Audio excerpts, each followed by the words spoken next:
So I guess I'm finally putting this out there. It's been about 6 months since my life basically turned into a bad movie, and honestly, I just need to get it off my chest. I've read a lot of these stories online, and I always thought, man, how do people not see it coming? How can you be so blind to the person sleeping right next to you? Well, joke's on me, because it turns out I'm the poster child for being the last one to know. My name is Joshua. I'm 34. I work in architectural design, and up until recently, I thought I was happily married to Gloria. We'd been together for 7 years, married for 4. Gloria is, or was, the kind of woman who lights up a room. She's smart, she's sharp, and she's got this laugh that makes you feel like everything is going to be okay. We had a house, 2 dogs, and a plan to start trying for a kid this year. That was the dream, right? The problems didn't start with a bang. It wasn't like I walked in on her or found a secret burner phone in the freezer. It was a slow fade. It started about a year ago when Gloria got a promotion at her marketing firm. She was excited, and I was proud of her. She'd worked so hard for it. But with that promotion came a new boss. His name was Duncan. Now, Duncan was one of those guys who thinks he's the main character in everyone else's story. Wealthy, divorced twice, always wearing suits that cost more than my first car.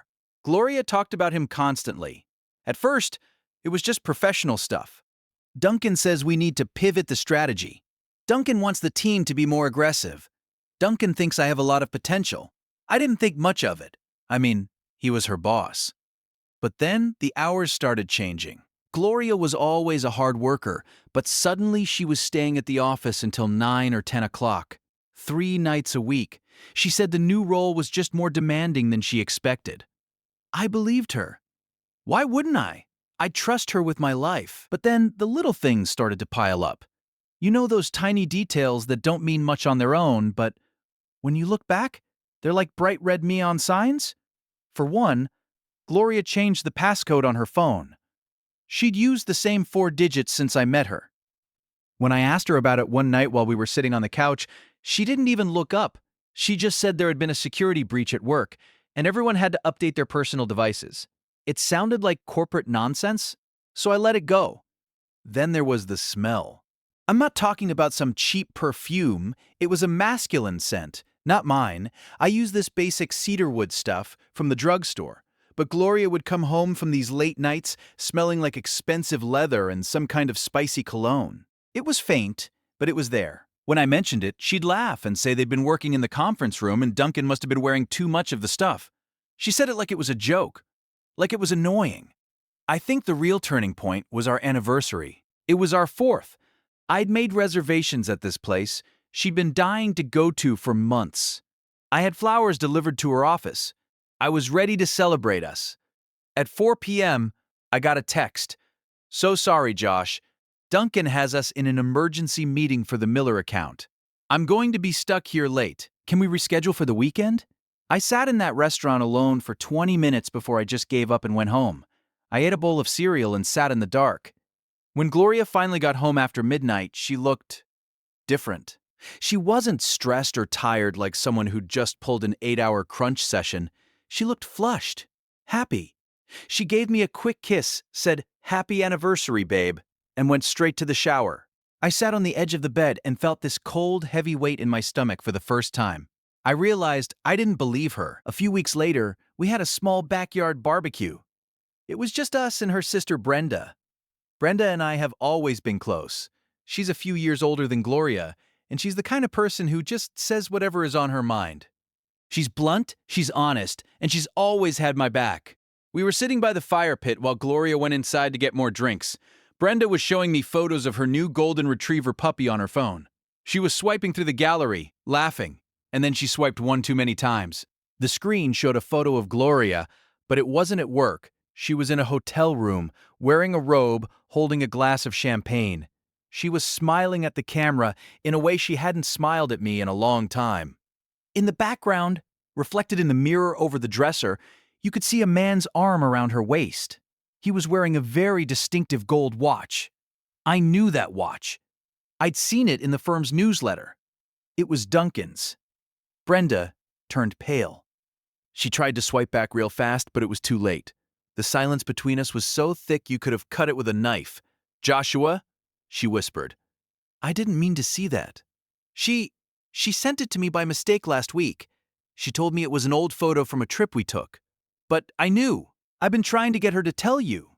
I didn't say anything. I couldn't. I felt like the air had been sucked out of my lungs." Brenda started crying, apologizing over and over. She told me she'd been confronting Gloria for weeks, telling her she was going to ruin her life. But Gloria had just brushed her off, saying she had everything under control and that I'd never find out. That was the moment everything changed. I didn't yell, I didn't go inside and start a fight. I just looked at Brenda and said, "Don't tell her I saw that, please. Just give me a few days." Brenda nodded, wiping her eyes. She felt terrible, and honestly, I didn't blame her. She was stuck between her sister and her friend. But now I had the one thing I didn't want: proof. The next week was the hardest of my life. I had to wake up every morning, look Gloria in the eye, and pretend I didn't know she was sleeping with her boss. I had to kiss her goodbye and tell her to have a good day at work. It felt like I was wearing a mask that was slowly suffocating me. But I wasn't just sitting around. I was planning. I'm an architect. I'm good at details. I'm good at looking at a structure and finding the weak points. I started by checking our joint bank statements. I found things I'd missed because I wasn't looking. Small charges for gas stations in towns nowhere near her office, purchases at high-end boutiques for clothes I'd never seen. Then, I did something I'm not proud of, but I had to know the extent of it. I waited until Gloria was in the shower and I used her thumb to unlock her phone. I felt like a criminal, but the moment I opened her messages, the guilt vanished. It was all there. A year's worth of betrayal. The messages between her and Duncan weren't just about sex. They were about me. They laughed at how clueless I was. Duncan called me the roommate. Gloria told him how bored she was with our predictable life. She told him she loved how dangerous he was. It was nauseating. But I found something else, too. Duncan wasn't just a cheater. He was a thief. He was using the company's discretionary fund to pay for their weekend getaways. There were photos of receipts Gloria had taken to help him balance the books for his expense reports. They were essentially stealing from the firm to fund their affair. They'd go to Savannah or Charleston, and Duncan would write it off as a client dinner or a market research trip. I spent 3 days downloading everything. Every text, every photo, every fraudulent receipt. I put it all on a thumb drive. I also took a trip to a lawyer. I wanted to know exactly where I stood. Since we lived in an at-fault state and I had evidence of both infidelity and financial weirdness involving her career, my lawyer told me I was in a very strong position. I decided the confrontation wouldn't happen at home. I didn't want her to have the comfort of our living room. I didn't want to hear her excuses. It was a Tuesday night. Gloria had told me she'd be home late again because of quarterly reviews. I knew exactly where she was. She was at a steakhouse about 40 minutes away with Duncan. I drove there. I sat in the parking lot for an hour watching the entrance. When they finally walked out, they weren't even trying to hide it. Duncan had his hand on the small of her back. They were laughing. He leaned in and kissed her right there under the street lamp. It was like a knife to the chest, seeing it in person, even though I knew seeing the physical reality of it was different.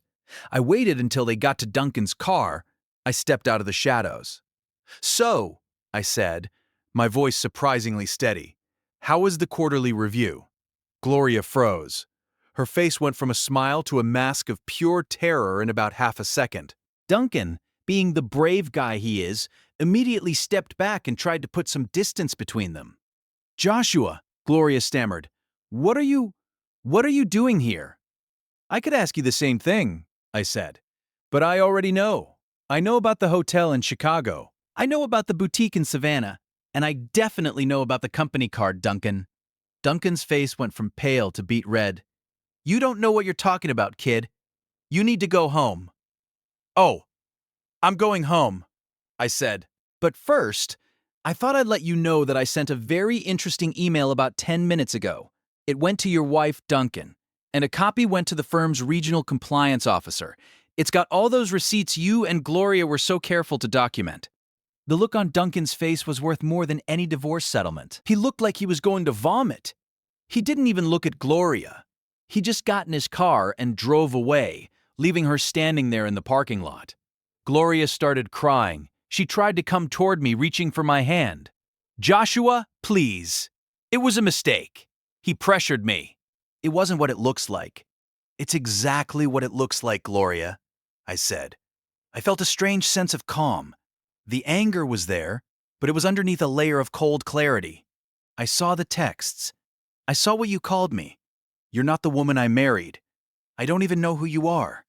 I turned around and walked to my car. She followed me, begging, screaming my name, but I just got in and locked the doors. I drove away and didn't look back in the rearview mirror once. The aftermath was a whirlwind. Duncan's wife, as it turned out, didn't need much convincing. She'd been suspicious for years and had her own lawyer on speed dial. Duncan was fired within the week for gross misconduct and misappropriation of funds. From what I heard, he lost his house and a good chunk of his retirement in the divorce. Gloria? She lost her job too. The firm didn't want anything to do with the scandal. She moved in with Brenda for a while, but that didn't last long. Brenda was so disgusted by the whole thing that they ended up having a massive falling out. Last I heard, Gloria was working a temp job and living in a tiny one-bedroom apartment on the other side of town. As for me, the divorce was finalized a few months ago. I got the house. I got the dogs. I got my dignity back. It wasn't easy. There were nights when I'd sit in the living room and expect to hear her laugh, or nights when I'd wake up and reach for her side of the bed only to find it cold. That's the thing about betrayal. It doesn't just end when the person leaves. You have to mourn the person you thought they were. But I'm doing better now. I've started hiking again. I've been seeing a therapist who's helping me realize that her choices weren't a reflection of my worth. They were a reflection of her character. I ran into Brenda a few weeks ago at a coffee shop. It was awkward at first, but she gave me a hug and told me she was glad I was okay. She told me Gloria had tried to reach out to her to get to me, but Brenda blocked her. She made her bed, Josh, Brenda said. She doesn't get to crawl back into yours. So yeah, that's where I am. I'm not happy yet, but I'm at peace. I'm living my life, one day at a time. And the best part? I don't have to wonder what's on anyone's phone anymore. I don't have to wonder why the person I love smells like someone else. It's a long road back to trusting people, I know that. But at least now, I'm walking it alone, instead of with someone who is actively trying to trip me up. And honestly, that feels like a win. If you're out there and you've got that gut feeling, that nagging little voice telling you something isn't right, don't ignore it. You're not crazy, you're not insecure, you're just paying attention. And sometimes, paying attention is the only thing that saves you. I'm Joshua, and I'm finally starting over. It's not the story I thought I'd be telling at 34, but it's the one I've got. And I'm going to make sure the next chapter is a hell of a lot better than the last one. Thanks for listening. It feels good to finally say it all out loud. Next story. I've been sitting here for 2 hours trying to figure out how to start this. My hands are actually shaking a little bit, which is stupid, because it's over. It's been over for a few months now, but the way my brain works, it just won't let it go. I keep replaying everything. I keep thinking, if I had just noticed that one thing earlier, or if I hadn't said that one thing, would it have changed anything? Probably not. My therapist says I have a tendency to catastrophize, but I don't think it's catastrophizing when the catastrophe actually happens, right? I'm a chronic overthinker. I know that. I'm the guy who analyzes the tone of a good morning text for 20 minutes. So, when Melissa started acting different, I told myself I was just being me. I told myself I was being insecure or projecting my anxieties onto her. We'd been married for 7 years, and honestly, I thought we were the solid ones. You know those couples that everyone assumes will be together forever? That was us. Or I thought it was. It started with the phone. I know, it always starts with the phone. But it wasn't like she was hiding it in a drawer or anything. It was just the positioning. For 7 years, Melissa always left her phone screen up on the coffee table. Then, suddenly, it was always face down. Always. And I noticed it immediately. I sat there on the couch, staring at the back of her phone case, thinking, why is it face down? Did she get a notification she didn't want me to see? Or maybe the light from the screen was just bothering her eyes. I spent 3 days debating whether to ask her about it. I even Googled why do people suddenly put their phone face down at 2 a.m. while she was sleeping next to me. Half the results said she's cheating, and the other half said maybe she's just trying to be more present. I chose to believe the second one. I wanted to believe it. Then there was Adrian. Melissa started mentioning Adrian a lot. He was a new hire at her marketing firm. At first, it was just, Adrian said the funniest thing today, or Adrian really helped me out with the Henderson account. I liked that she was making friends at work. She'd been stressed, and having a work bestie seemed like a good thing. But then, the mentions stopped. Like, completely. She went from talking about him every single day to never saying his name. That's when the overthinking really kicked into high gear. Why did she stop talking about him? Did they have a falling out? Or was she trying to hide how much they were actually talking? I remember sitting at dinner one night, watching her move her peas around her plate, and I almost asked, the question was right there on the tip of my tongue. Hey, how's Adrian doing? But I didn't. I was afraid that if I asked, and she got weird about it, I'd know. And I wasn't ready to know. About a month into this, we were supposed to go to her sister's house. Her sister is Sheila. We've always been close with Sheila. But that morning, Melissa told me she had to go into the office for emergency strategy session, and that I should just go to Sheila's alone. On a Saturday? I asked. I tried to keep my voice casual, but I could feel that tight knot forming in my chest. Yeah, Adrian messed up some data and we have to fix it before the Monday presentation, she said. She didn't look at me when she said it. She was busy putting on earrings. I went to Sheila's. I sat on Sheila's porch drinking a beer while Sheila talked about her new garden. I wasn't listening. I was thinking about the office. I was thinking about how Melissa had spent 20 minutes on her hair just to go into an empty office building. Does she usually do that? I couldn't remember. I started scrolling back through old photos of her, trying to see if she wore makeup on previous weekend workdays. I felt like a crazy person. I felt like I was losing my mind. You okay? Sheila asked, leaning over to look at me. You've been staring at your phone for 10 minutes without scrolling. Yeah, I lied. Just work stuff. Hey, did Melissa tell you about this big presentation she has on Monday? Sheila frowned. Monday? No, she told me she was taking Monday off so you guys could have a long weekend. She even asked if I could watch the dog. The world kind of tilted for a second. I felt like the air had been sucked out of the room. Why would she tell Sheila she was taking Monday off, but tell me she had an emergency? Maybe she forgot. Maybe the emergency came up after she talked to Sheila. I kept making excuses for her in my head. I was working overtime to convince myself she wasn't lying. Oh, maybe I got the days mixed up, I said, forced a laugh. But inside I was spiraling. When I got home that night, Melissa was already there. She looked relaxed. She was in her bathrobe, drinking wine. How was Sheila's? She asked. Good, I said. My heart was pounding so hard I thought she'd see it through my shirt. She mentioned you're taking Monday off? Melissa didn't even blink. Oh, yeah! I was going to surprise you. I managed to get the work done early today, so I cleared my schedule for Monday. I thought we could go to that breakfast place you like. She was so convincing. For a moment, I felt this massive wave of guilt. I was a terrible husband. I was sitting here doubting her, thinking the worst, and she was just trying to plan a nice surprise for me. I actually hugged her and apologized. Not for anything specific, just for being stressed lately. She patted my back and told me it was okay. But the overthinking didn't stop. It just moved. If she finished the work early today, why was she gone for 8 hours? The office is only 15 minutes away.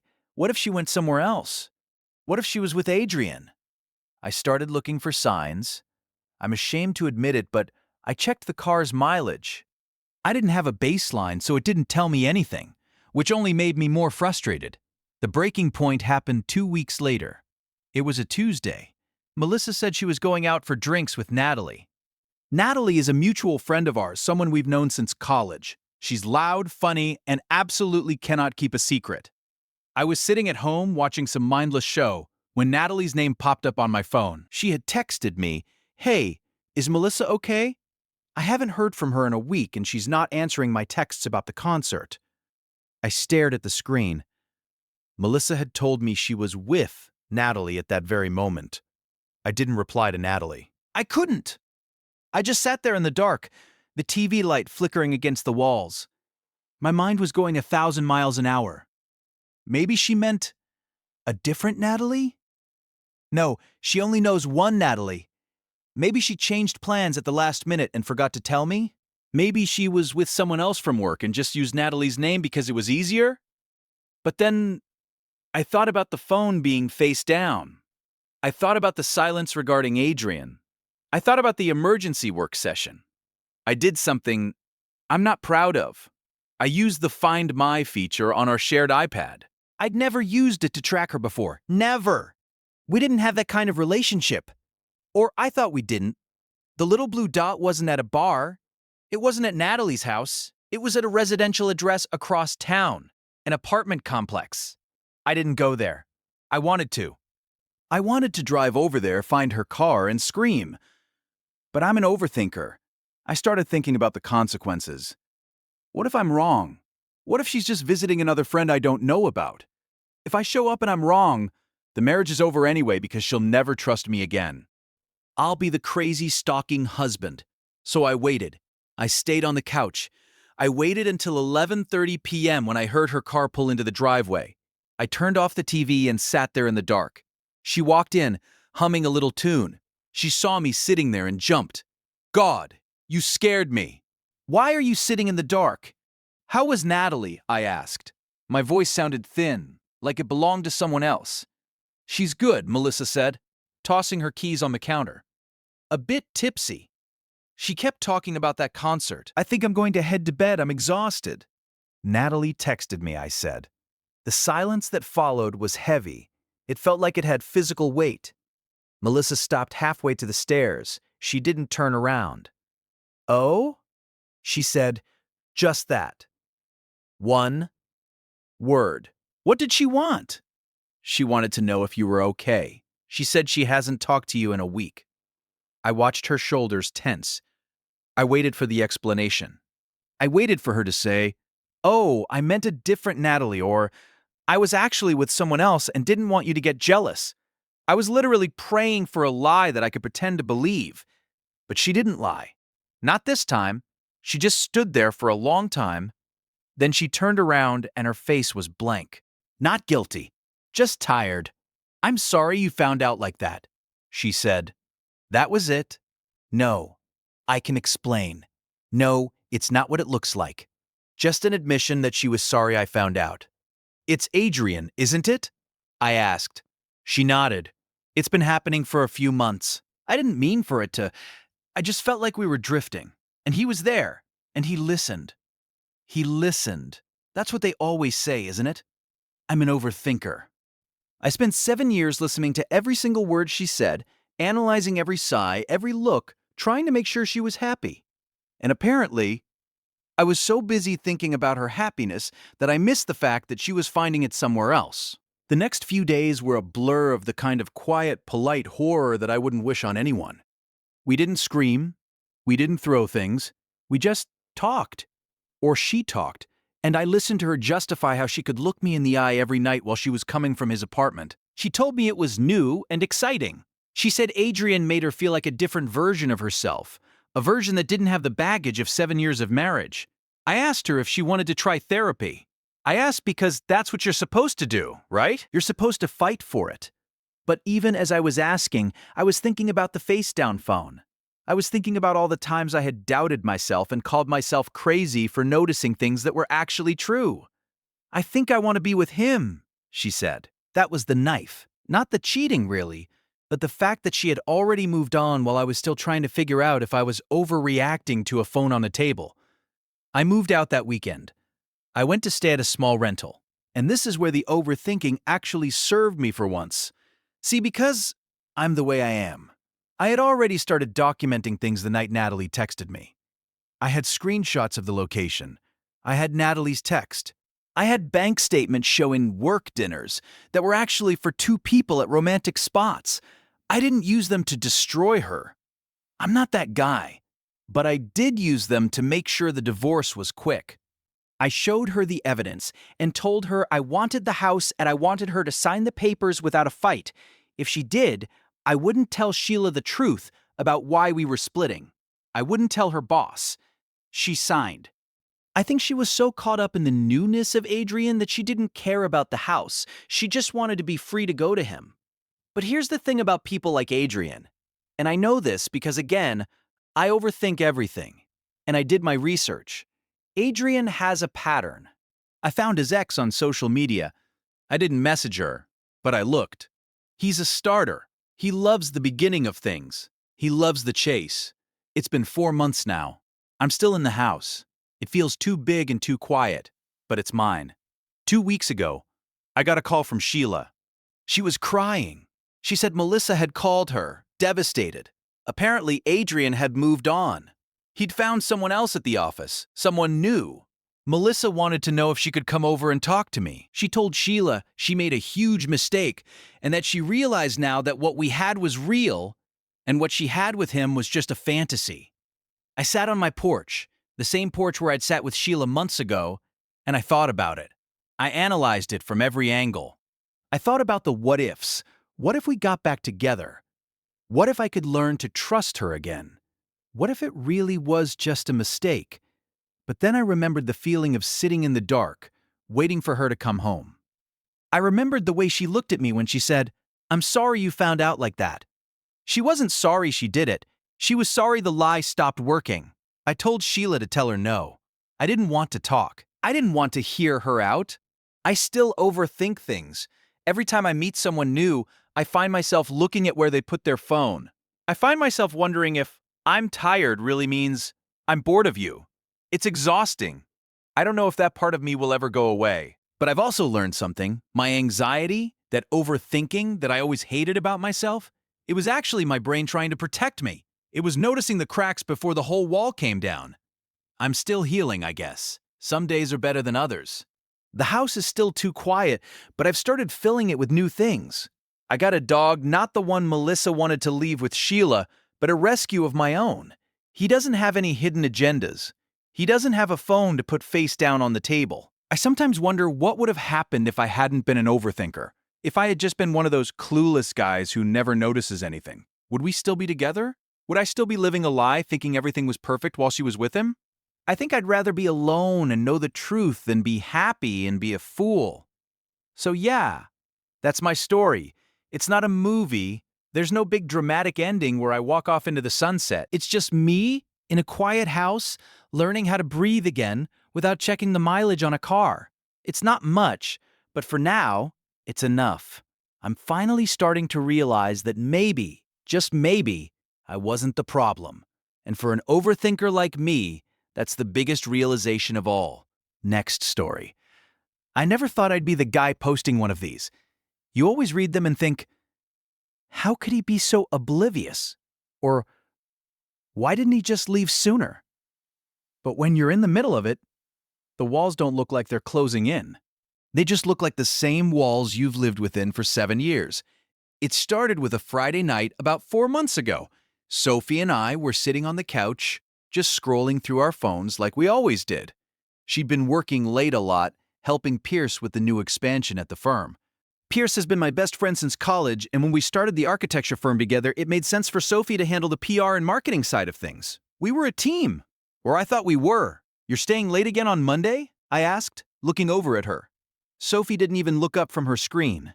"Yeah. Pierce says the city council meeting is going to be a nightmare if we don't have the renderings perfect. You know how he is, Graham.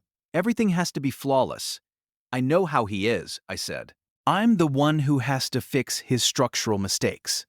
"But doesn't he have an assistant for the slide decks?" Sophie finally looked at me, her eyes flat. "He does, but she's not me." "Why are you being like this?" "It's a big contract." "I'm not being like anything," I told her. "I just miss having dinner with my wife." "We're having dinner right now," she said, gesturing to the lukewarm Thai takeout on the coffee table. "You know what I mean, Sophie." She sighed, a sound that used to mean she was tired. But now I realize it was just her being bored of me. "I'm going to bed. I have a long day tomorrow." That was the first red flag. Not the work. The way she stopped trying to even pretend it was a burden. Usually she'd complain about Pierce being a slave driver. Now she was defending him. A week later, I was at the office late. Pierce was supposed to be at a site visit in the suburbs, and Sophie had told me she was going to her sister's place. I was heading to the break room for some coffee when I saw Pierce's office door slightly ajar. The light was on. I pushed it open, thinking he'd come back early. "Hey man, did the zoning board give you—" I stopped. The office was empty, but Pierce's jacket was draped over his chair. On his desk, his personal phone was face up, and a notification popped up. It was a text from Sophie. It said, "He thinks I'm at Sarah's. Where are you?" It just went very, very cold. I stood there for a long time, looking at that screen until it went dark. Then I walked out of the office, went to my car, and sat there in the dark. The next morning, I acted like everything was normal. I watched Sophie make coffee. I watched her check her phone 3 times in 5 minutes. "Sarah, say how the kids are doing?" I asked, keeping my voice level. Sophie paused, her hand on the milk carton. "What?" "Oh yeah, they're fine. Toby has a cold, so she was pretty stressed out." "That's too bad," I said. "Maybe we should go over there this weekend? See if they need anything." "No," she said, a bit too quickly. "I mean, they're probably contagious. Let's just give them some space." "Right.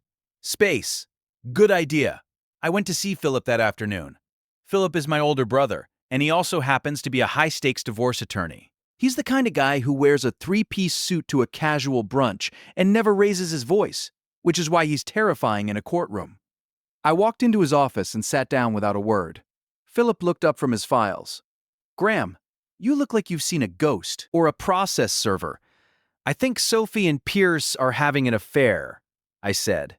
Philip didn't even blink. He just closed his file and leaned back. Think or no? I saw a text. She told me she was at her sister's. She was actually asking Pierce where he was. "One text is a suspicion," Philip said, his voice calm. "In this state, we need more than a suspicion if you want to keep the firm and the house. You and Pierce are 50-50 partners, right?" "Yeah." "And Sophie handles the books for the PR side?" "Yes." Philip tapped a pen against his desk. "If you confront them now, they'll scramble. They'll hide assets. They'll spin a narrative. Pierce is charming, Graham. People like him. You're the boring structural guy. If you want to come out of this with your life intact, you have to be the best actor in the world for the next month." "A month?" "Philip, I can't even look at her."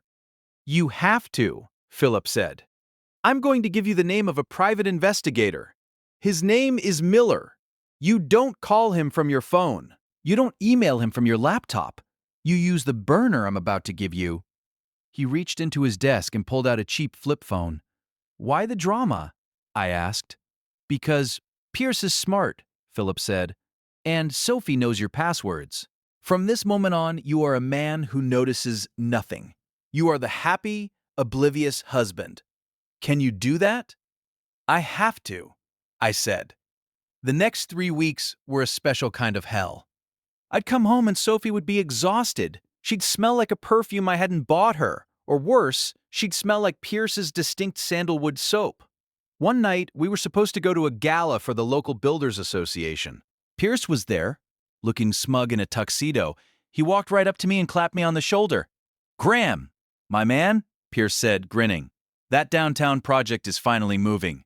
Sophie's been a godsend with the press kit. I don't know what I'd do without her." I looked him in the eye. I wanted to break his jaw. Instead, I smiled. "I know. She's dedicated. Sometimes I think she cares about your projects more than I do." Pierce's grin didn't flicker. "Well, she's a pro. Hey, Sophie, come here. I was just telling your husband how much we appreciate you." Sophie walked over, looking stunning in a black dress I'd paid for. She slipped her arm through mine, but she didn't look at me. She looked at Pierce. "Oh, stop it, Pierce. It's a team effort." "To the team," Pierce said, raising his glass. I drank my scotch. It tasted like ash. A few days later, I met Miller, the PI, in a park. He handed me a manila envelope. "It's all in there," Miller said.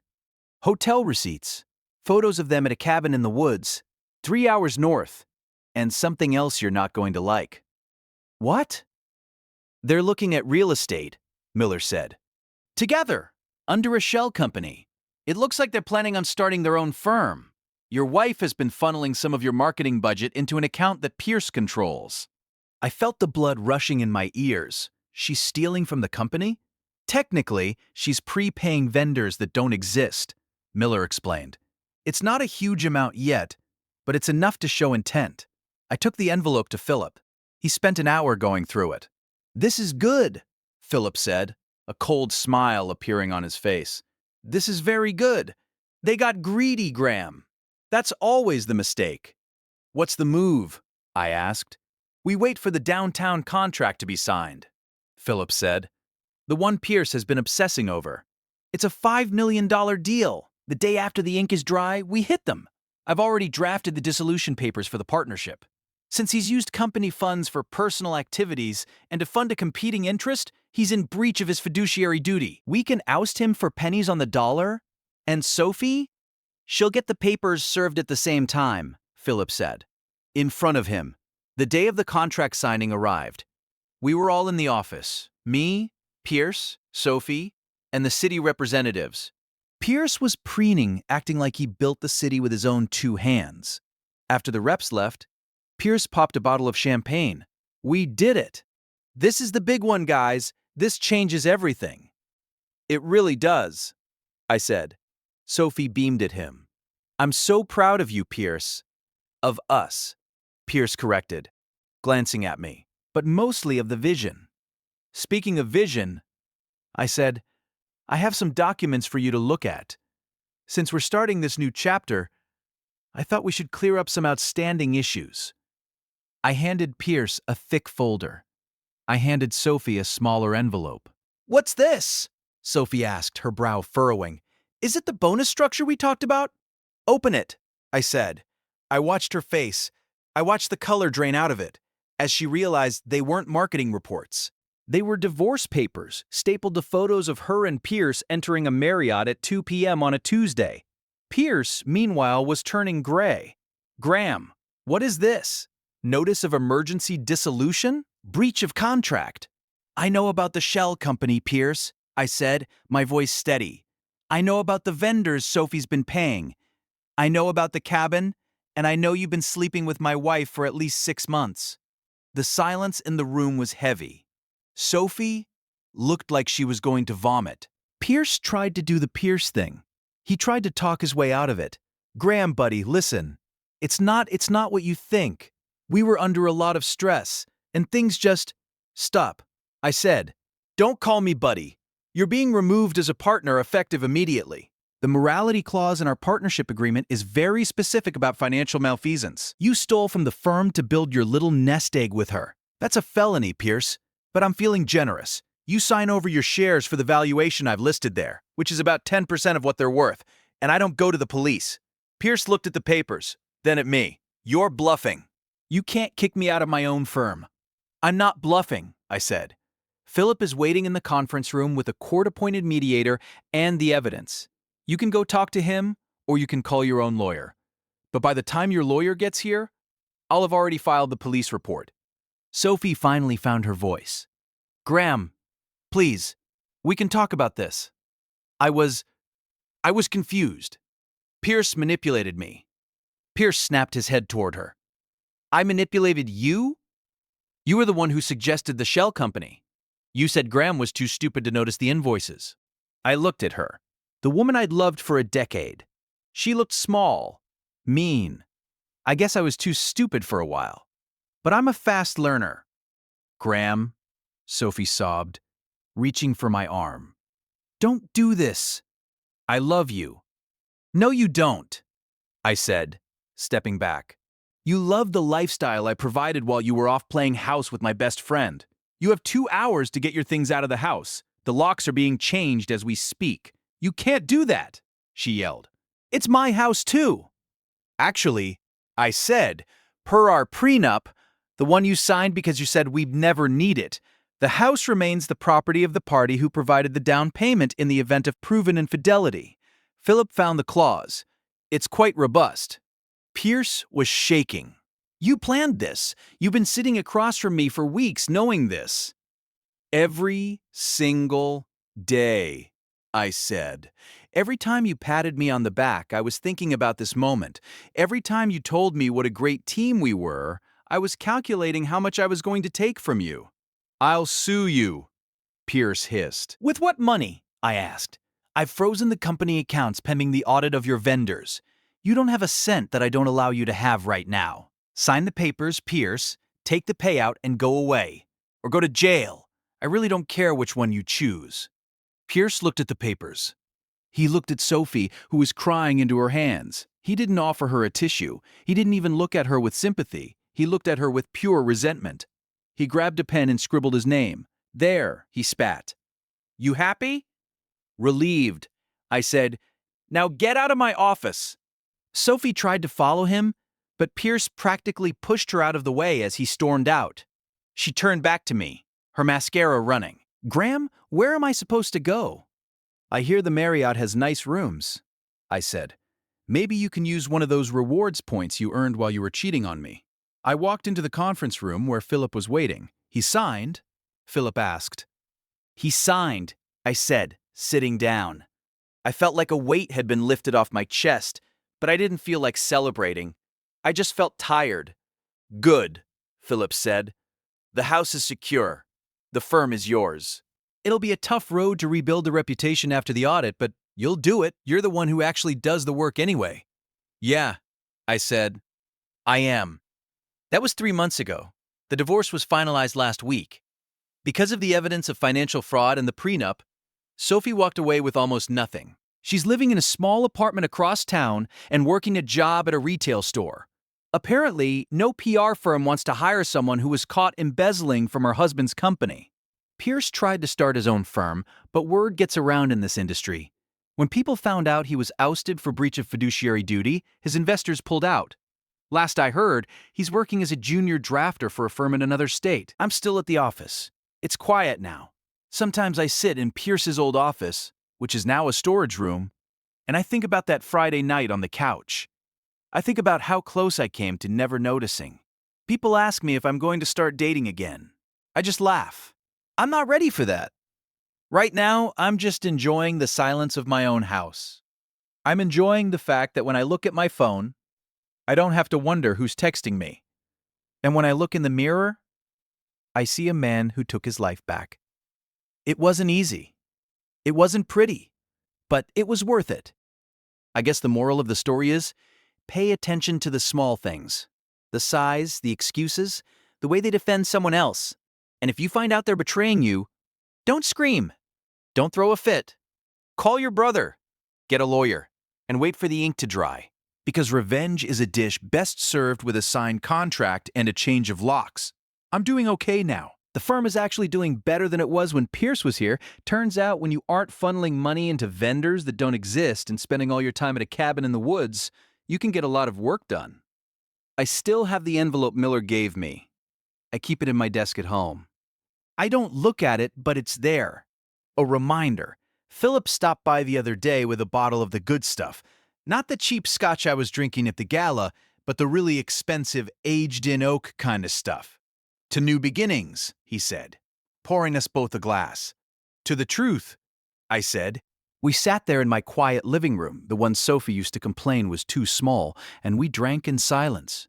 It was the best drink I've ever had. I saw Sophie at the grocery store a few days ago. She looked different, tired. She was buying generic brand cereal and looking at the prices of everything. She saw me, and for a second, I thought she was going to come over.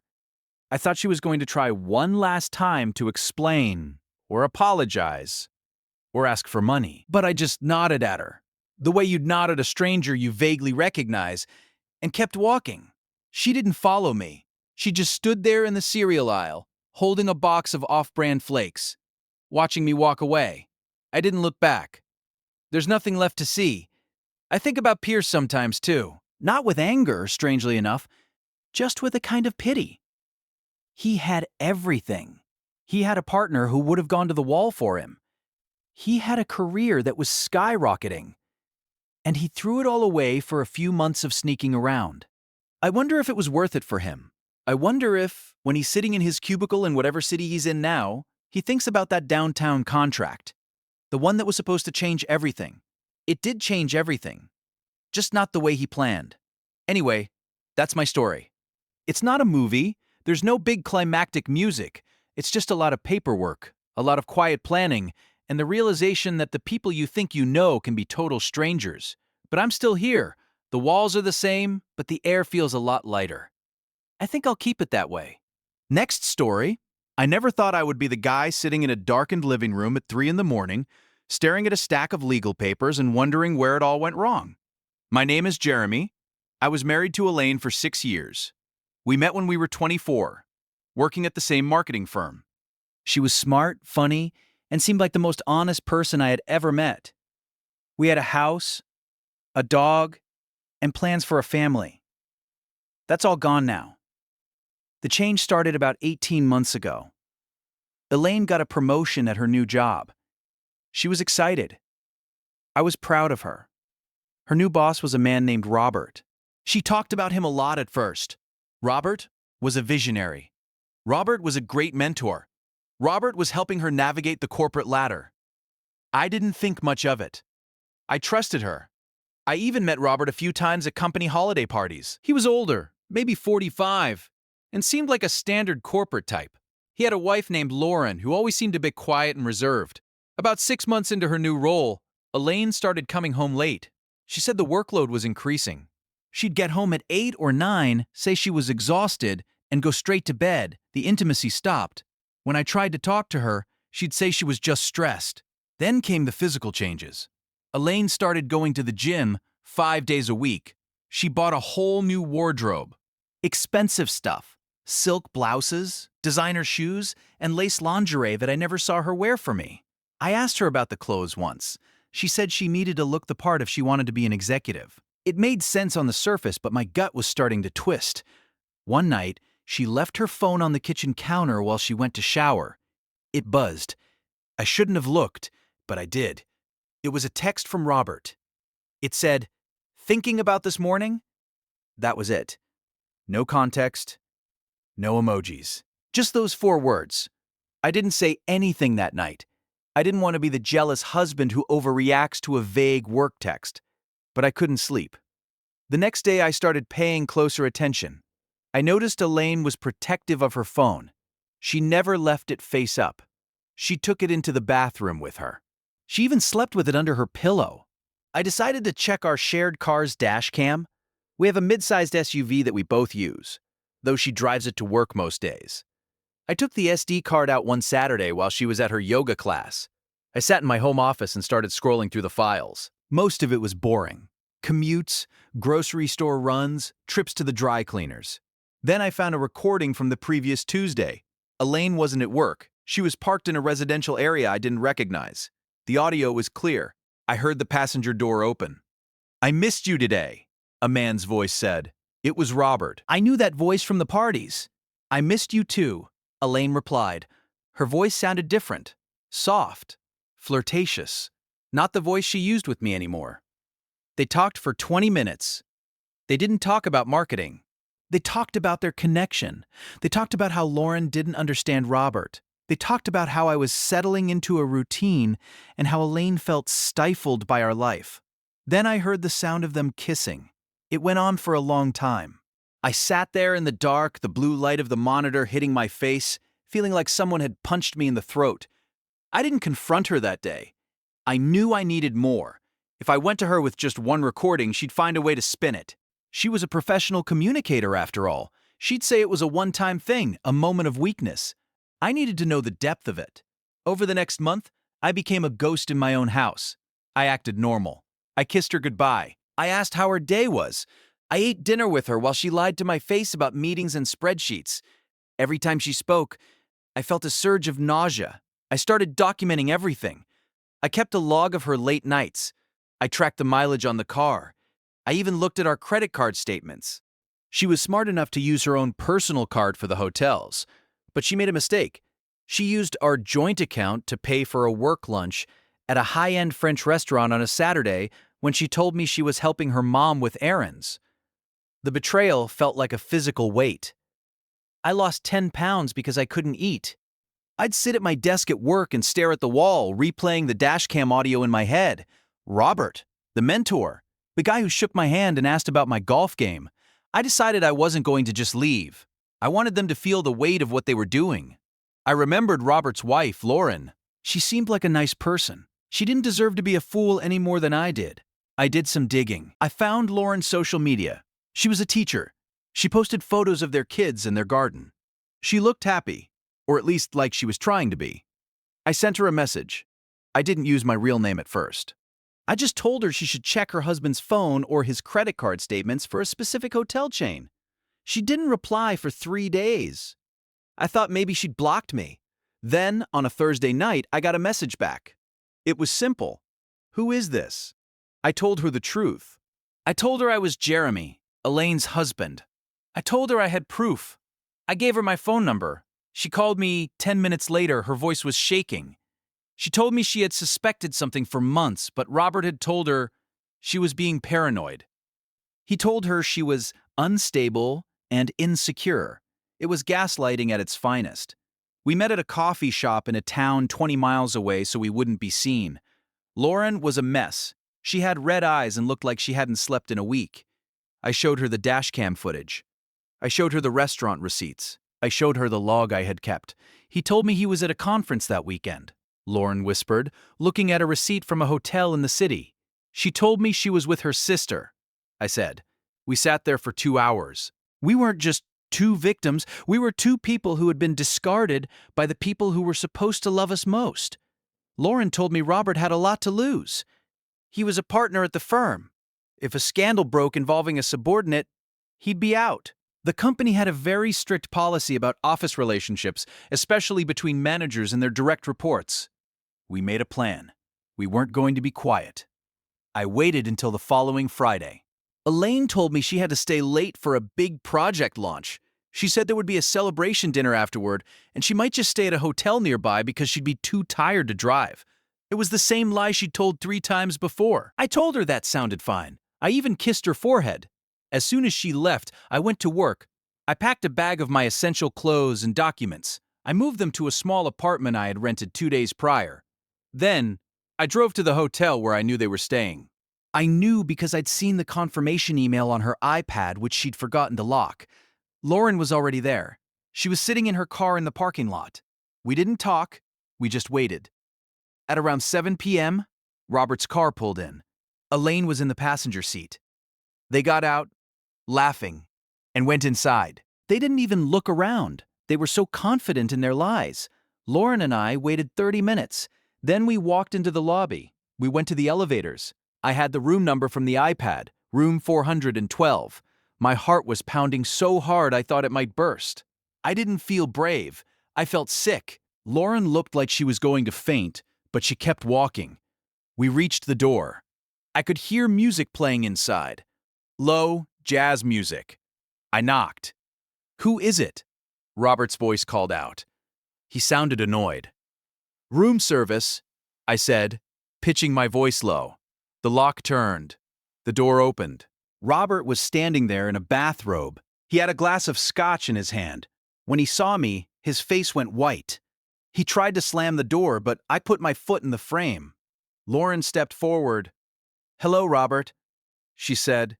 Her voice was cold, colder than I thought possible. Robert backed up. Elaine came out of the bathroom. She was wearing the silk robe I'd bought her for her birthday 2 years ago. She saw me. She saw Lauren. She didn't scream. She just stopped moving. She looked like a statue. "Jeremy," she breathed. "What are you doing here?" "I think you know," I said. I walked into the room. I felt a strange sense of calm now. The worst had already happened. The secret was out. I have the dashcam footage, Elaine. I have the receipts. I have the logs of every time you lied to me for the last 6 months. Robert started stuttering. "Now look, let's just talk about this. We can resolve this privately." "There is no we, Robert," Lauren said. "I've already spoken to a lawyer, and I've already sent an email to your managing partner. I attached the photos Jeremy took of your cars together at the park. I attached the hotel receipts." Robert's face went from white to a sickly gray. "You did what?" "The company policy is very clear about morality clauses and inter-office dating with subordinates," I added. I think you're going to have a lot of free time to figure out your connection now. Elaine started to cry. She moved toward me, reaching out her hand. Jeremy, please. It was a mistake. He manipulated me. I was stressed and he... Don't, I said. I stepped back. I heard you on the dash cam, Elaine. You weren't being manipulated. You called our life stifling. You called me a routine. The silence in the room was heavy. Robert was slumped in a chair, staring at the floor. Lauren walked over to the nightstand, picked up Robert's phone, and threw it into the ice bucket. Don't bother coming home, Robert, she said.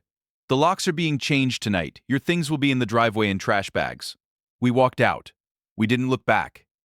We got into the elevator in silence. When we got to the lobby, Lauren turned to me. Are you okay? She asked. No, I said. But I will be. She got into her car and drove away. I stood in the parking lot for a long time, watching the neon sign of the hotel flicker.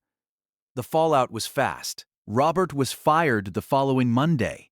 The firm didn't want the liability or the scandal. From what I heard, his reputation in the industry was trashed. Lauren followed through with the divorce. She took the house and a significant portion of his retirement. He ended up moving into a small studio apartment and taking a mid-level job at a firm 3 cities away. Elaine tried to come home that night. I wasn't there. I had already moved the rest of my things. I left her wedding ring on the kitchen counter next to a printout of the dashcam transcripts. She called me 100 times. She sent long, rambling emails about how sorry she was, how she wanted to go to therapy, how we could rebuild. I didn't answer. I blocked her number. I only communicated through my lawyer. The divorce was finalized 6 months ago. Because I had so much evidence of her using marital funds for the affair, my lawyer was able to negotiate a very favorable settlement. I kept the house. I sold it a month later. I couldn't stand to be in those rooms anymore. Every corner reminded me of a lie. I moved to a different part of the city. I kept the dog. He's the only one who didn't lie to me. Sometimes I think about that night in the hotel. I wonder if it was worth it. The revenge didn't make the pain go away. It didn't make the last 6 years of my life feel like they weren't a waste. But it did give me a sense of justice. It stopped them from making Lauren and me feel like we were crazy. I saw a photo of Elaine recently on a mutual friend's social media. She looks older. She isn't wearing the designer clothes anymore. She's working at a small retail shop. She lost her career, her husband, and her mentor. I'm doing better now. I go to therapy. I've started hiking. I don't date yet. I don't know if I ever will. Trust is a hard thing to rebuild once it's been burned to the ground. But I sleep better now. I don't have to wonder why she's coming home late. I don't have to check the mileage on the car. The silence in my new apartment used to be scary. Now it just feels like peace. I'm Jeremy, and I'm starting over. It's not the life I planned, but it's an honest one. And for now, that's enough. Thanks for watching. If you want more of these stories, your support means everything. A simple like and subscribe really helps the channel grow and reach more people who love these stories too.